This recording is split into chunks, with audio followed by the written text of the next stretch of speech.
Hello বন্ধুরা, আবারও চলে আসলাম ভূতের গল্প নিয়ে। গল্পের নাম বোকা ভূতের গল্প, লিখেছেন ফাহাদ। হাট থেকে ফিরতে রাত হয়ে গেছে নিলয়ের। বাড়ি যেতে এক ঘন জঙ্গল পার হতে হয় তাকে।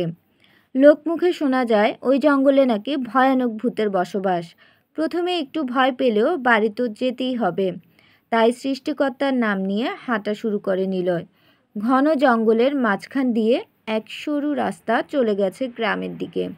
চারিদিকে অন্ধকার, ঝিঝি পোকা ডাকছে, মাঝে মাঝে ব্যাঙের ঘ্যাঙর ঘ্যাং ঘ্যাঙর ঘ্যাং শোনা যাচ্ছে। নিস্তব্ধ পরিবেশ, একটু বাতাসও নেই। হাতে ব্যাটারি চালিত টর্চ লাইট, বেশি একটা আলো নেই। থমথমে পরিবেশের মধ্য দিয়ে ভয়ে ভয়ে হাঁটছে নিলয়। মাঝে মাঝে দু একটা পাখির ডানা ঝাপটানোর শব্দ কানে আসছে। খুব ভয় করছে নিলয়ের। দ্রুত হাঁটার চেষ্টা, ভয়ের চোটে রাস্তাও ফুরায় না। হাঁটতে হাঁটতে বনের মাঝখানে চলে এসেছে নিলয়। হঠাৎ হালকা গরম বাতাস লাগছে তার গায়ে। শরীর শিউরে উঠে তার। সে পিছনে তাকায়, তারপর আবার সামনের দিকে হাঁটতে থাকে। হঠাৎ একটা ডাল ভাঙার শব্দ শুনে পিছনে ফিরে তাকায়, কিন্তু কিচ্ছু নেই। আবার হাঁটতে শুরু করে। এবার অট্টহাসির আওয়াজ কানে ভেসে আসে আকাশ ভারী করে। নিলয় ভয় পেয়ে চিৎকার করার চেষ্টা করে, কিন্তু তার গলা থেকে শব্দ বের হয় না। চোখ খুলে সামনে তাকাতেই দেখতে পায় মাটি থেকে আকাশ অবধি লম্বা সাদা কাপড় পরিহিত একটা ভূত ঠায় দাঁড়িয়ে আছে। দাঁতগুলো ইয়া বড় বড়, এক কামড়েই দুনিয়া খেয়ে ফেলার মতো অবস্থা। ভয়ে চুপসে গেছে নিলয়। গেছো ভূত তার ভয়ানক কণ্ঠে ভয় দেখাতে থাকে নিলয়কে। নিলয় তো অজ্ঞান হওয়ার মতো অবস্থা। গেছো ভূত ভয়ানক কণ্ঠে বলে, এই ছিলে, আমি তোর ঘাড় মটকাবো, রক্তপান করব, তোকে মেরে ফেলবো। ভয়ে ভয়ে নিলয় জবাব দেয়, আমি আপনার কি ক্ষতি করেছি ভূতমশাই? আমাকে ছেড়ে দিন, আমি আর কখনো আপনার এলাকায় আসবো না। তোকে ছেড়ে দিলে আমি খাবো কি, আর বাচ্চারা খাবে কি?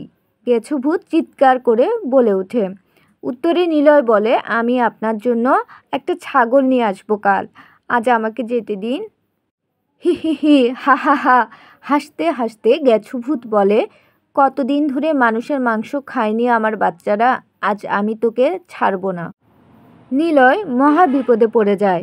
সে সৃষ্টিকর্তাকে ডাকতে থাকে, হে প্রভু, আমাকে একটা পথ দেখান, নইলে এই ভূতের হাত থেকে আজ আমি বাঁচতে পারবো না। এসব বলতে বলতে নিলয়ের মাথায় একটা বুদ্ধি আসে।